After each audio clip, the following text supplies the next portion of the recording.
Nyenye kaliminke kodoko wa sungalo tarawihi wakati mogo be nulu nana safo law yasro almamini jamaye arakan fulateme unye nu faralla almamini jamaka safo karakan fulalla bawna ni salamu kera kalmamini jamato nafila la ulu fana bu ka safo arakan fulamin tarakuda ubu sarabu kampere naye ko be almami wasu taswisi aka sallila ko donc sanko arakan fula nuru tarakida ibi kampere nu yede wa ubi bu gundade masaila nyenni de duratumbo ode fodoro ni masaila min fule ninye doni ko ka kuma fula de bala sallim minna be bange komi safo arakan fula ani futur arakan fula ni ulu tarati edda ni bu sara amba damina safo tala folo safo arakan fula mi nu be bange sora be dawka ni ulu taraka edda ebena arakan laban fula de ma ni almamiye salamu bila safo arakan fula min taraka edda yala eka salli labande dowa ube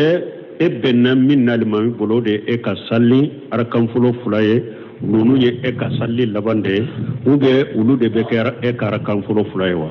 so libe ninda don ke bolo ani fana hadisa ka riwayu yala ibu saradewa ube bu timmede arakan fula min tarakita ni almami salamu bila ika salli dafali de do timmeli de do wa ube sarali de do hadisan na cogo do nana fa idza ataytum ila salati fa'atu wa alaykum bisakina fama adraktum fasallu wa ma fatakum fakhudhu cidon ko nabina sallila ita makana ni hakili sigiye na benna min na limami bulabo salli ni min tara kawda abu sara harisari wa dola فما أدركتم فصلوا وما فاتكم فاتموا نابن من الإمام برايو صلي من تارا كاودايو تمه سوسولي ني إيرو فلا دي سوسولي نانا دونك باوبولو منونكو فاغدو من تارا كيدا أسرا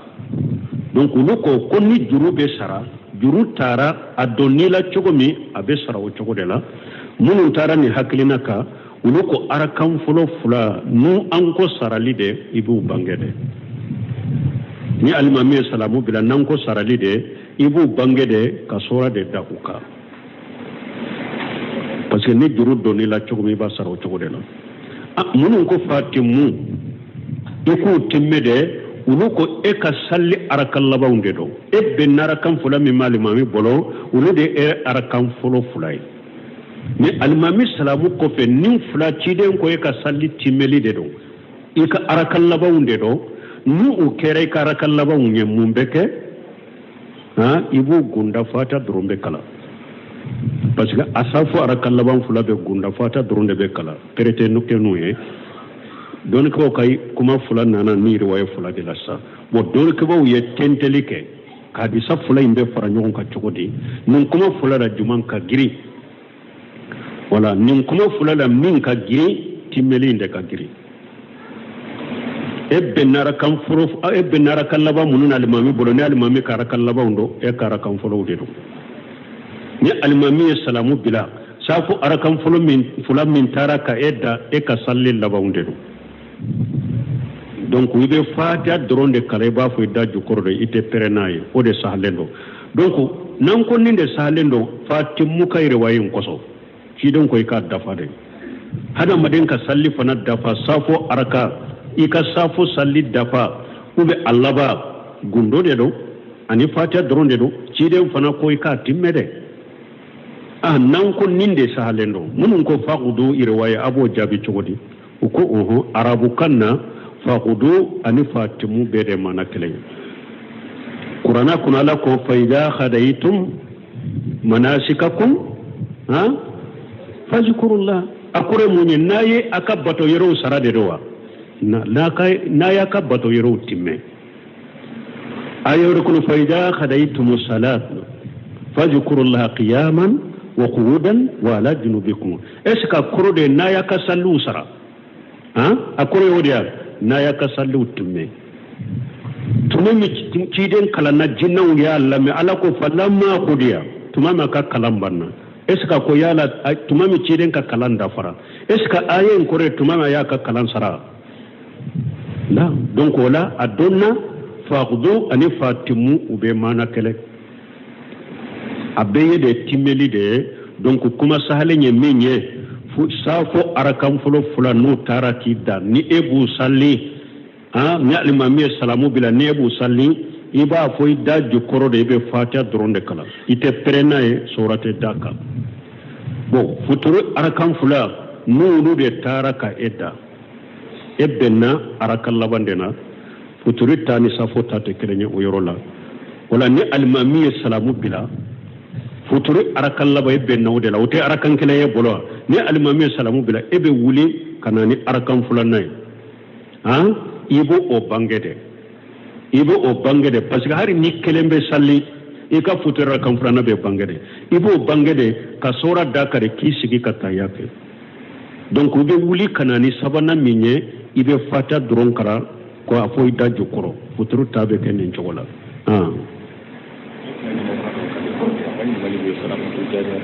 ako mo mi ki ko le ko ko e ko ga na ya ka ka ti jari ai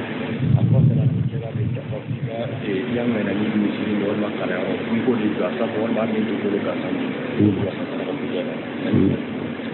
bon ko mo mi ni dugu ko lo be bolo e ba fe ka ke sadaqati jariya ai mo yala ka sadaqati jariya be sabati de wa ni yen misiri jwa ka wakati mu ube ye kala nyoro jwa ka wakati mi ayi sadaqati jariya be sabati ni da ya fode nganne inte nganne bi biskun kono ni ma idda ma kuma nayi ube ma ke wale ke sadaqati jariya ma sabati fulo abe kuma hada ma dai ka wori bi ka jifa kono iyan nganne alike ngado sadaqati ni sadaqati ma boka di mugoma akera sadaqati fulo wa donc sadaqatin jariya nanga nyabila afoy dalade ngaddugo kolumin fulani nye sadaqatin jariya de nyake sadaqatin jariya ube ye misire joaka ube ye kalanyoro joaka ka ke sadaqatin jariya abikeni ka kuma kanne ka kuma nae nye sadaqatin jariya ube ke wale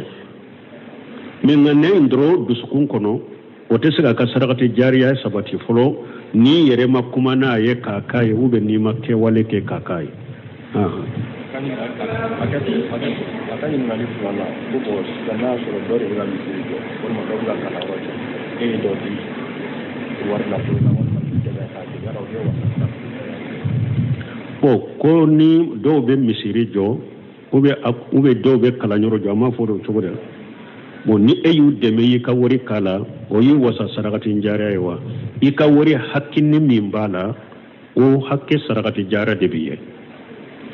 ika wori hakeni mimbala o hakeni sadaqati jariya biye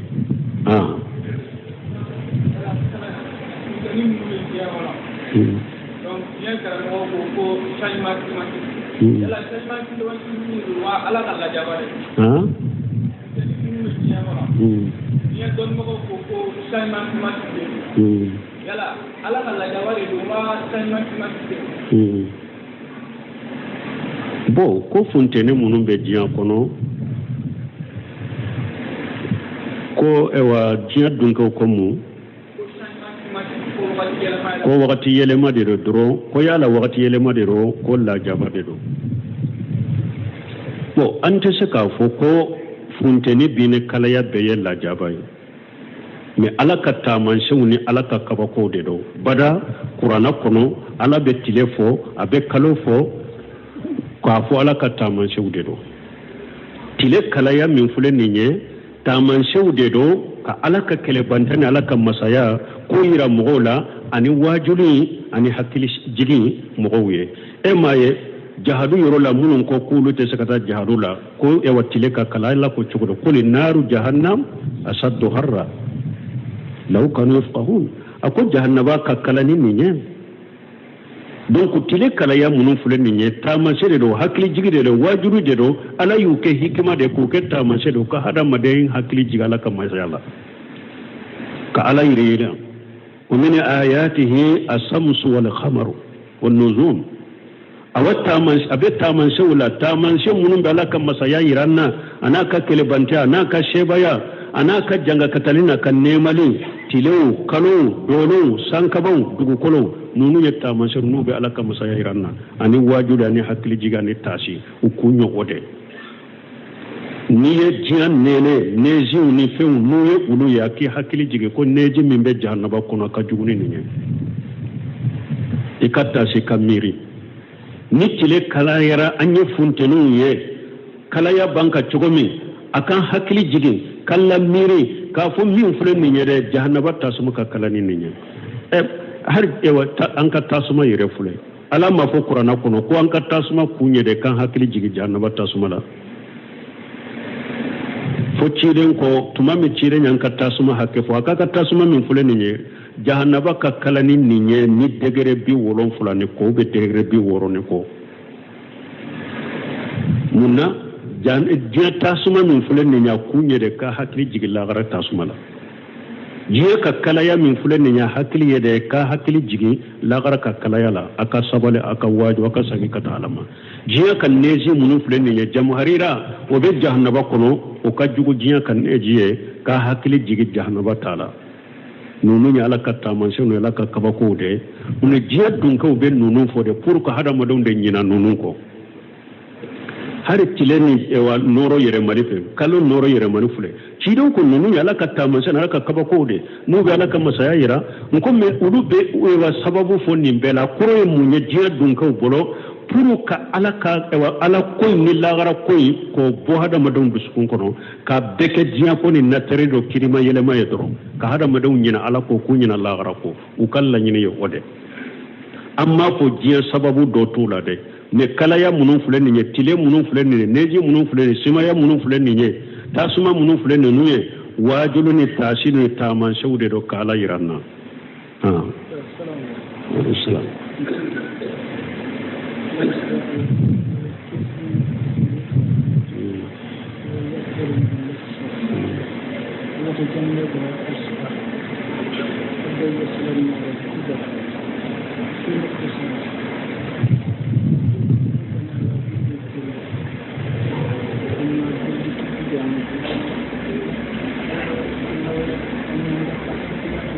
amma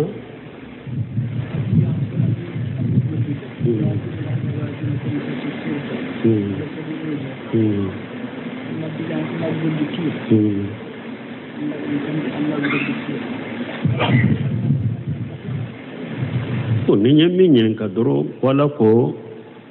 فذكر النفات ذكر سيذكر من يغشى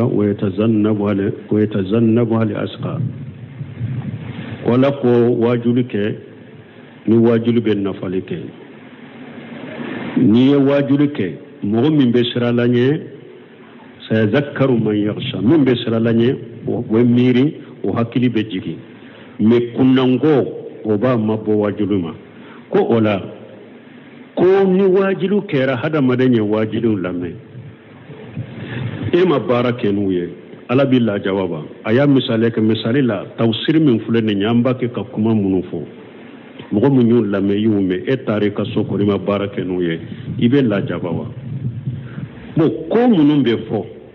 wajibu bula haramu bula wajibu bula mustahabu bula nyamar kauna wodi ato ciren ko ja maratukum bi sayyi fatu minhu masatatu nyamarika mo te se ka ala ka nyamar kambeke qur'ana be fengo fo nyamar kanna ciden be nyamar kam fo mo te se ka beke woda to nyamar kan yorola ciden ko ja amaratukum bi sayyi fatu minhu masatatu akon ni nyaw nyamar ni minye aya kashe ko kola ole munu nya haramu de ko luttoye o yika wajibi de munun be fo derisu kono munun be fo wajibu kono ni ko munun ye wajibi de e shebe o wajibi la ko ke ko wajibi ko yika wajibi de ni yo to ibe jurubu so haramu ko munum be fo wajulun kono ni etara haramu nke ibe junubu soro kola mais ni ko munum be musahabu de ishe keru la kuke yu baraji soro ni shema ku la kuke junubu tila donc nonum be kenin chokode la ube sagi kata ala yasiranya fattaqullaha mastata'tum wajibi do fana be yere ala ya wajibi kade mais iche ko de tala ala ko fattaqullaha mastata'tum la yukallifu Allahu nafsan illa wusaha akwai sira la nya kashe ko da mayira ala tin min bila penna min shetile wajibu la wajibi min shede makiye wajibu in toli sababu ira shede makiye ala timina noy fattaqullaha mastata'tum ni shebe wajibi min kele la ya to ibe junubu soro ni haramun ko ni ciden ko idana haytukum sai fastanibuhu haramun ko ni mote sika fo ninya haramu de menne se ko ta lambake ciden ko ninya min haramu ya bolo aya yire koroso ma de pew fo ni darura illa se haramu mimma idana haytukum sai fastanibuhu ni yaw bali minna bali le fen ko ni haramu aya yire koroso ma de pew aye mabo ma de pew min be saka hala madendo haramu kele da ni te junubu soro karabali illa man ukriha wa ghalibuhu mutamainu bil iman dolo mini ya haramu me bamuru de tarai kanka dolo kasi fule nima me sisa mbi kantige e bado murube min bolo fana be saki kantige ni dolo min kanke de ka fentika ni dolo min kanne ka fentika donc haramu in koni mo bi yere korose haramu lay kano ke fo karabali ni karabara de ka haramu ke alati minano yorola men ni karabali te koni ni alaka haramu ko koni ke junubu bela donc wajibu ni yo toye ka soro yise bala junubu bela men ni she ma ye wajibi minnade fattaqullaha masatatu la yukallifu Allahu nafsan illa wusaha donc wajiru tayen ninde donc eye min do wajulila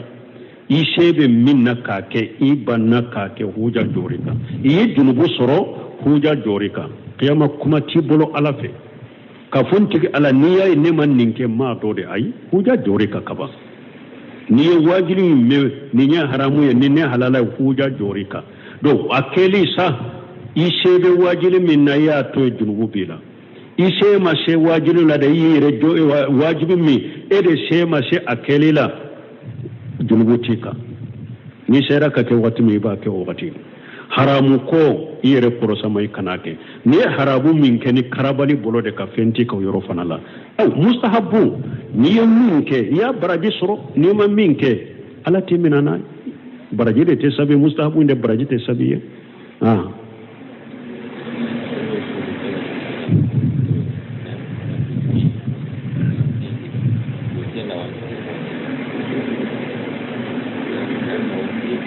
bon koni mogo mi sunen do banaw do be aba hakketo o ba foki ire finye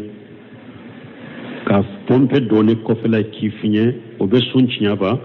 doni ke ba ko ate sunchinya fonna ya soro finye li femi dumuni ko ni jima pe ndo de be doala ni mbeta kono la mais na make oye finye li ndoro ka kono finye pour aka kono imaya ewa ni afununa de bo finye memba kono ka bo runa nyogona besi tola o te sunchinya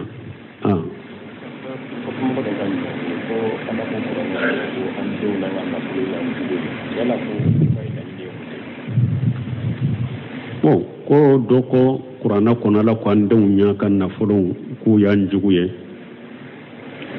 ko okore munyama fande ute inna min ajwajikum wa auladikum aduwwa lakum ama fa dawmbe ama fa musobe inna min ajwajikum wa auladikum ala ka qur'ana da fala ala ko aka fumu so dobe adun dobe aka jugu de yawulu ama fu fumu so be fumu so dobe obeke sababu ye kache deme arjanna soroli redela fumu so nyumo ulu beke sababu ki uche deme arjanna yere doni dela ki deme ka sunna la ki deme ka dina la ebeo eteo farikolo be suturalendo mais inna min ajwajikum aka furumuso do be aka jugudo furumuso do be soni tile harka hijabu bo kaga farikolo sutura be nyogonna de soni tile be kele de la ati hijabu ni sate ga sate sisotisa e yere de be ka hijabu sa kana nai ibe ka gaun sa kana nuye kinya de tukula un sa kana nuye ke ka sisote ka kana nuye munni na yudo dro akelela de suna tu da bu dalento ika jugude yowe muso min ti deme ala batola wakati dabi sama katala sosoda o yika jugude ibi yere koloso muso sugumare la nyini yeninde muso furumuso ni abe che la su katala sosode la uli abate ka ala sosode tongo do ina be nyogo na de na abolote ala soso na bora la soso do la beta ala soso do dongo do abe nyogo na abe na ni ala soso mina ka sokono abe ala soso ke ka do kono ka sokono ni muso yi ka jugude la nyine ninde awa demu fana dobe obo chogodela e demi wakati be ala soso wakati be ala kuta wakati be abidu sukaside na be bo junubu dola be do junubu da ni be kuma fe ala soso dola ni ala soso kura be na don dola ni nde yi ka jugude ni nde sugu yi ka jugude yere korosu mare donc la nyine ninde ala ma fo furumuso be ama fo deum be da aka deum do aka furumuso do be aka jugudo aya yere korosuma addeum do be aka jugude do aya yere korosuma de na te fa deme ala bato de la ni tawhid jole ni sunna ni wakati be ani ala soso de be na ma wakati be ala soso kuma de ba da wakati be na be nyogo na salli ko de la wakati be na be nyogo na ta salli misiri de la wakati be keleni ala koy abe kele bato ko de la o yi jugude o den sugu yi jugude bi yere ko sama muso min fana kera furu muso min kana ala soso la wakati be be nyogo na ala ko de la gara ko de la o muso sugu yi ka jugude la nyini ninde mais muso bete dembete سبحانك اللهم ربنا بحمدك أشهد أن لا إله إلا أنت أستغفرك وأتوب إليك